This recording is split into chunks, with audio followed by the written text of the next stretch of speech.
Nilikuwa naruka juu, but welcome back to the second part of the Breakout show. My wonderful and beautiful name as always is Judy Njunge. Yes, mumesikia story ya Rose and she is very encouraging and I hope unaandika and I hope you're listening to her story because she has an interesting story for you. You will learn from her and start your own business and maybe inaweza kosa kukua hivi, maybe bigger than this or even better in a beautiful way. Karibu sana the Breakout show. In case you're joining us, this is the Breakout show. Tuko the innovation theming innovation month of July and tumeanza na Rose. Ametupatia story yake. Yeye ni mwalimu by profession and mwalimu wa Kiswahili and agriculture. And you know what? Rose has an interesting story. She wrote something about the girl child and that is how ilimland Taita Taveta. And now she is the owner of Mlo Roast Chicken. Akatuka hoteli kadogo tu, you just come pick your order na unaenda kwenye unaenda and she is doing something beautiful.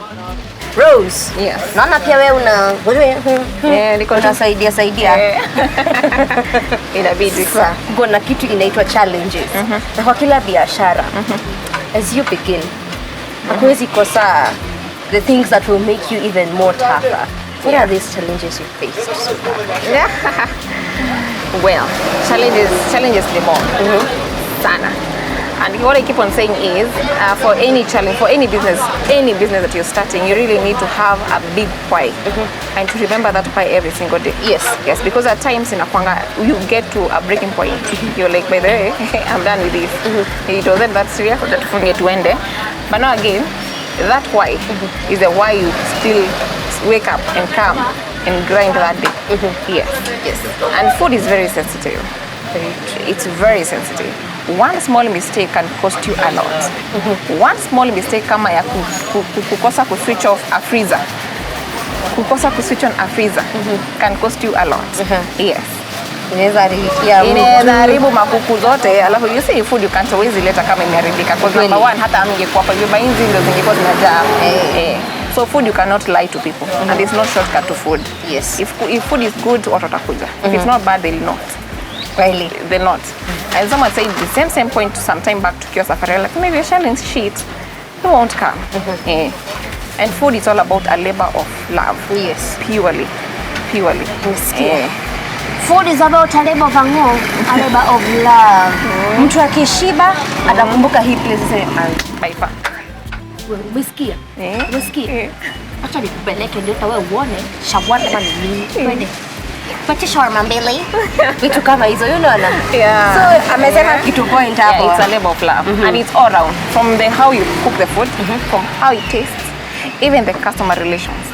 Yes, because here you meet people with so many baggage, with so many other things that are going on in life, and you have to shoulder that. Yes, because you came because of that. Yes. That is really so you really have to have that heart of people, to just love people. Sasa, nilisikia mali umetaja breaking point.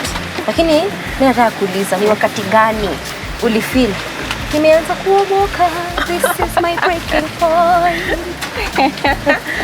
Well, let me say, tukianza the whole business thing, the whole concept. Of course, mnakanga chini, mnaangalia, mnaandika projections za itafanyaje, the challenges mnakosi, the breaking point to break even at what point ever. Then you come and you open the business and the reality is so different. Yes. So you go back on the drawing board and you start relighting it again. So there are things that we foresaw that never happened. There are things that we never thought we'll have to handle, to tackle, but it came and we had to sail through to whichever way. Yes. But there are things that came and I said, where there is grace. Yes. Kabisa. Because there are times we normally go to events, to rallies, and you go back with like 200k and you say, hey, by the way, this was a good business. Yes. Kumbe ilikuwa iko hivi. Yeah. So you just sail through. Every day kuna grace yake. Nice. Every day is so different. Kila time kuna grace yake. Kuna grace yake. Kuna grace yake. Kuna mtu anasema hivi. Ulitoa wapi lori? Number 2. Hii ndio ujue ni shawarma. Ulitoa wapi hizi cooking whatever hizi za kupika? Ulitoa wapi? Uliweza na pesa inatoshana aje? Na nini? Pesa za pesa inatoshana aje capital wise? Every business is in the head. Hata unaweza kuwa umeandikwa kazi lakini your vision of how that business is supposed to be, it's so different. And that's why when you go for a job interview, someone might look at you and say, by the way, you're the one. And someone might come, and at the moment you just open your mouth and say, no, this one no. Unaona? Because mtu anaangalia kama vision yako ina match na yake. Yes. Unaona? You can even be, that's what I keep on saying. There's a time we were doing a show at NBCI on employees about employers. Yes. Due to the employees who are actually the boss of that company. The employees who decide what they are going to be paid. The employees who decide what time gani atatoka job. It's how you handle yourself. It's how the value you bring into that company and the vision that you bring there. That's why in a could differentiate. In a separate the chaff from the rice. Yes. Yes. So everything inazanga kwa kichwa. So this one, if you came here in September, we didn't have so many things. Yes. We tumeongezea with time. We didn't have that cooker, we didn't have the griller. We didn't have so many things. Vitu nyingi tumechange, vitu zingine tumeongeza to time as growth. Yes. We just came the way we want. Hii ilianzanga ikiwa ni bed. It was just a bed. You see the way lorries zinakujanga tu na like an empty bed. Yes. Alafu sasa you just build. So this is whole fiber. The bed we bought with some savings we had at that time. So the rest of the building, it was just a hobby of my hubby. Wow. So yeye ndo alijenga all this, tuka fit in whatever we could be able to afford then. Then all these other things just came as we just did business. So it all starts here. It all starts here. Wow. As long as you have the bigger picture, these smaller things, ita add up to, itakuja to with time. That is very nice. Sasa, because I keep on saying, even if you're given that bigger thing, if you're not able to handle this small thing, hata hiyo itaanguka. Naambiangwa hata kuna Bible place imesema unapewa kidogo, then ukiweza kumanage kidogo, like those ones who had the talent. Exactly. So ule wa 5 akafanya akaongezea hiyo 5 akakuwa 10. Hiyo pia hapa it applies. The small, if you're able to handle the small, then hata hii ingine kubwa, then God is going to entrust you. Now, is faithfulness key in this business? Faithfulness is a basic commodity in any venture, in any relationship. Why? Be it business, be it at a home, because that's the key thing. You really have to have discipline, number one, for you and for the people that you are blessed to be with, and the people who are coming to you. Yes. So faithfulness is number one, something that's mandatory. Lazima ukuwe nayo. Because minus that, I don't think you can handle anything. Yes. Because you have to trust me to come to actually eat something from here. Because food, you see, food is nourishing you from inside. Yes. So it's a basic thing of trust, and I have to be faithful kutoa food ambayo ni poa, food that is not rotten, so that you also trust me tomorrow kuje tena. Unaona? Nice. So it's a faith in a symbiotic way. Nice. Sasa mumesikia mpaka hapo. Si tuangalie expert advice, tusikie vile kunaenda hapo in terms of innovation. Then we'll be right back after the expert advice. Usiende mbali.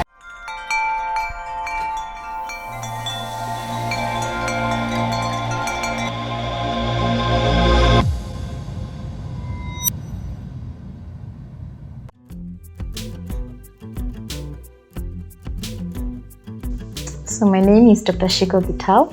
I'm the CEO of Kala. Kala is a digital innovation lab whose goal is to catalyze Africa's digital future. So we work with startups, individuals, and corporates who want to introduce or increase their innovation capability or become more digital. So, I mean, innovation is one of those words that people throw around and they mean different things to different people. But innovation is not necessarily invention. Invention means coming up with something new. Innovation means adding value to existing opportunities or even inventing. Yeah. So it's you can either invent from scratch or you can add value to an existing something. So innovating. So for example, you can see people like the media houses innovating by saying we are going to move online. They already had news, but they're innovating themselves into a new space by going online. So innovation is just making sure that you're adding value and solving a very specific problem to a user base or to a customer base. Are there types of different innovations? Yes, there are different types of innovation in the applicability of the word innovation. Yeah. So people talk about open innovation, corporate innovation. Those are just how you apply innovation, and you can apply innovation in any sector and in any way. So you can decide, I am a young person, I live in somewhere in the village, I want to innovate around how we farm. You don't need anything other than saying, I'm going to stop doing this and start doing this, and that is innovation.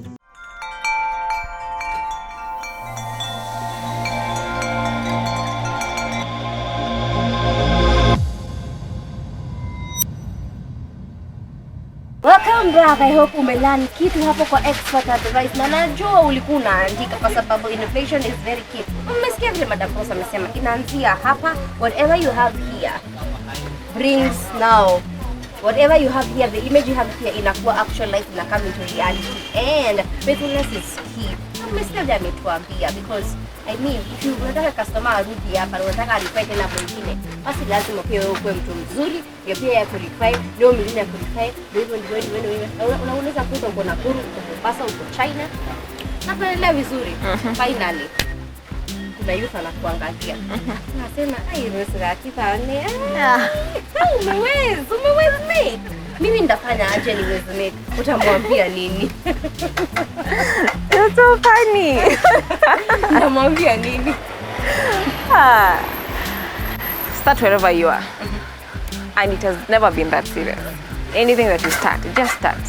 Plus, this whole thing ya kuangalia whoever atasema nini, nani walinichangia nikaenda nikafanya degree, sijui what atasema nini. It's not about them. And by the end of the day, people actually don't think about people. They only think about themselves. Hizi zingine ni gossip. Na hizi zitapita. So it's all about yourself. Start with, what do I really want to do with my life? Not whatever your parent is pushing you. Not whatever your friends will say. Or not where your friends are, that unaangalia unasema, mimi by the way sijui God ako wapi by the way, kwa sasa wamesha make it kwa mafamilia zao, wako wanaendesha magari, mimi tu niko hapa hivi kwa mama yangu. By the way nasina nini direction, no. Kila mtu akona time yake, people akona journeys zao. We all came in this world, hata tujue tunafanya nini by the way. So hakuna mwenye akona manual list. So kila mtu anzie kwenye yako and just sail through. It just ignore. Hizi zingine ni noise making huku tu nyuma angalia tu, what do you have, where can you start? Start there. Alafu be unapologetic as you move on. People will talk. Because people talked. But as long as you have the bigger vision of whatever you're doing, hizo zingine you'll be like, sasa wanasema nini, silali kwao, sikuli kwao. Yani, it's all about you. Yes. By the end of the day. Do what you have to do. Do what you have to do. Nice. Yes. Are you ready? Yes, for what? Are you ready? For? Hey, John, uko tayari? Jesse, are you ready? Viewers, are you ready? Because me, I'm ready. For what? For what? The tricky question. Yeah. What is that again? Are you ready? I think I am. I am. When you're not here, what are your hobbies? What are my hobbies? Yes. I am a lover of God. So anything that is in line with that, I love God. I love anything to do with entrepreneurship and women. That's part of it. My hobby, I swim a lot. I was in the swimming team at Egerton University. 2011. 2011. Yes. So unaweza save mtu akidrown? I can. Hello? I can. I've even trained my sister. Nimetrain cousin yangu.